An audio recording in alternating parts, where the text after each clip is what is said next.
Assalamualaikum warahmatullahi wabarakatuh.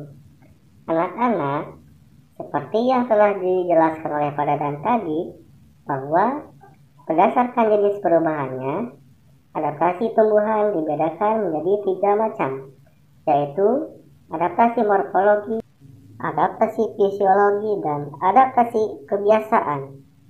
Pada video kali ini akan dijelaskan tentang adaptasi morfologi. Adaptasi morfologi merupakan bentuk penyesuaian diri tumbuhan dengan lingkungannya yang disertai perubahan bentuk dan alat tubuhnya. Adaptasi morfologi terbagi menjadi 5, yaitu adaptasi terhadap lingkungan yang kering, adaptasi terhadap lingkungan air, adaptasi terhadap lingkungan yang lembab, adaptasi terhadap lingkungan berkadar garam tinggi, dan adaptasi terhadap lingkungan yang miskin nitrogen. Penjelasan materi selanjutnya akan disampaikan oleh teman saya, Ani. Yang pertama, adaptasi tumbuhan terhadap lingkungan kering. Tumbuhan yang dapat hidup di lingkungan yang memiliki sedikit air disebut xerofit. Jadi, tumbuhan yang dapat beradaptasi terhadap lingkungan kering disebut dengan xerofit. Contoh tumbuhannya yaitu pohon kurma, kaktus, cocor bebek, dan lidah buaya. Adaptasi yang dilakukan kaktus agar dapat bertahan di lingkungan kering diantaranya yaitu memiliki daun termodifikasi menjadi duri untuk mengurangi penguapan, memiliki batang tebal dan berisi cadangan air, memiliki permukaan batang yang berlapis lilin untuk mengurangi penguapan, akar panjang untuk mencari sumber air. Selanjutnya, adaptasi tumbuhan terhadap lingkungan berkadar garam tinggi. Tumbuhan yang dapat hidup di lingkungan berkadar garam tinggi disebut dengan halofit. Contoh lingkungan berkadar garam tinggi yaitu laut, muara sungai, dan pantai. Keadaan tanah biasanya berlumpur dan berpasir, serta sangat sedikit mengandung oksigen. Adaptasi tumbuhan terhadap lingkungan berkadar garam tinggi.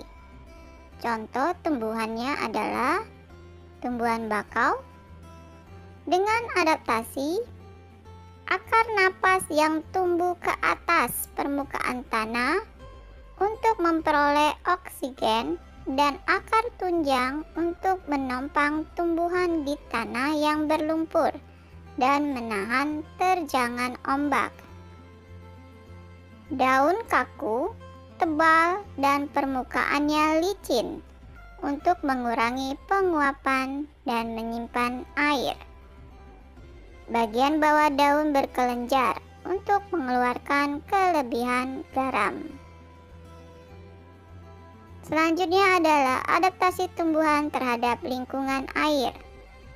Tumbuhan yang dapat hidup di lingkungan yang berkadar air disebut hidrofit. Contohnya tumbuhan teratai dan enceng gondok.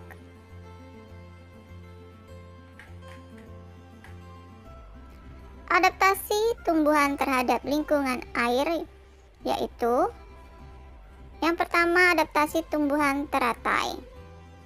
Memiliki daun yang lebar untuk mempercepat penguapan. Daun yang lebar juga berfungsi agar dapat mengapung di permukaan air.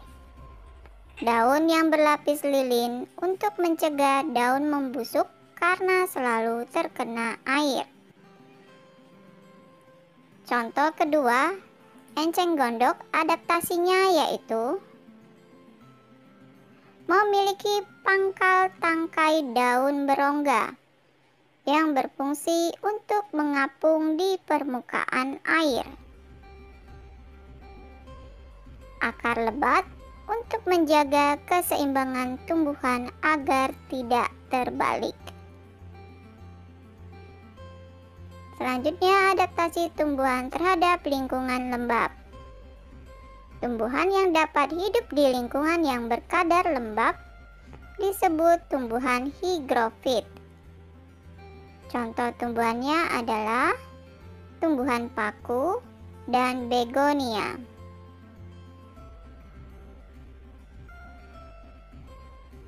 Oleh karena hidup di tempat lembab, penguapan menjadi lambat, sehingga air dikeluarkan melalui struktur khusus pada daun yang disebut stomata air atau hidatoda. Adaptasi tumbuhan terhadap lingkungan miskin nitrogen.